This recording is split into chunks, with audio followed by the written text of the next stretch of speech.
কাৰ্বি আংলঙত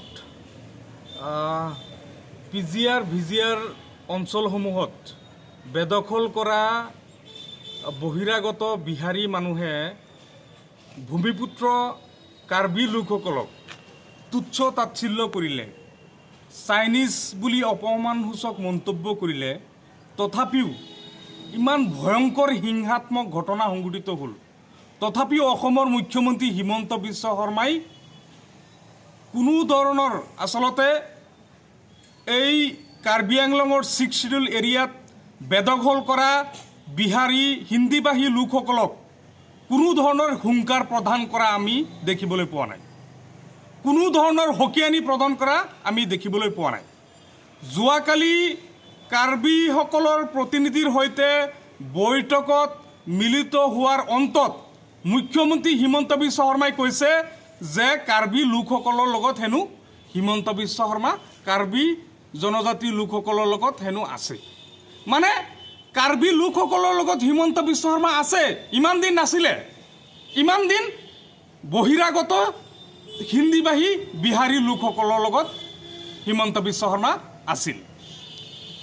হিমন্ত বিশ্ব শৰ্মাই যেতিয়া নেকি ধুবুৰীত উচ্ছেদ হৈছিলে, গোৱালপাৰা জিলাৰ বিভিন্ন অঞ্চলত উচ্ছেদ হৈছিলে, নগাঁও জিলাৰ বিভিন্ন অঞ্চলত উচ্ছেদ হৈছিলে, হোজাই জিলাৰ বিভিন্ন অঞ্চলত উচ্ছেদ হৈছিলে, তেতিয়া অসমৰ মুখ্যমন্ত্ৰী হিমন্ত বিশ্ব শৰ্মাই কৈছিলে যে উচ্ছেদৰ ক্ষেত্ৰত জিলা প্ৰশাসনে কোনো ধৰণৰ অৰ্ডাৰ অনুমতি ল'ব নালাগে।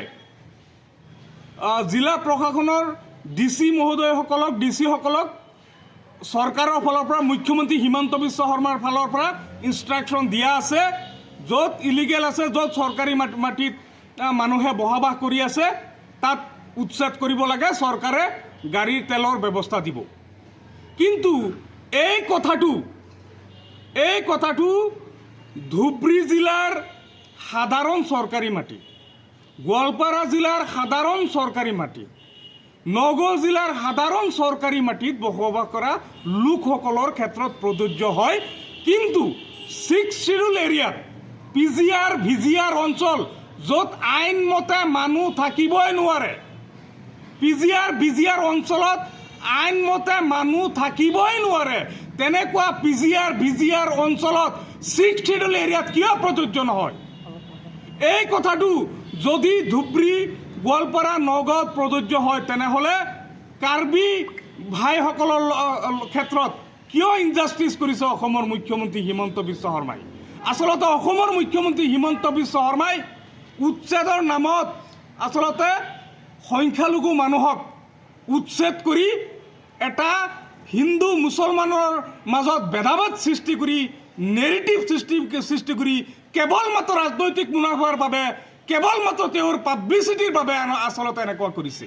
গতিকে আজিৰ সংবাদ মাধ্যমৰ যোগেদি অতি স্পষ্টকৈ ৰাজ্যৰ তথাকথিত দক্ষ মুখ্যমন্ত্ৰী হিমন্ত বিশ্ব শৰ্মাক আহ্বান জনাইছোঁ, অতি শীঘ্ৰে এই কাৰ্বি আংলঙৰ 6 শিডিউল এৰিয়াত পিজিআৰ ভিজিআৰ অঞ্চলত যি বহিৰাগত হিন্দীভাষী বিহাৰী লোকসকলে বেদখল কৰিছে, এই বেদখল মুক্ত কৰিব লাগে।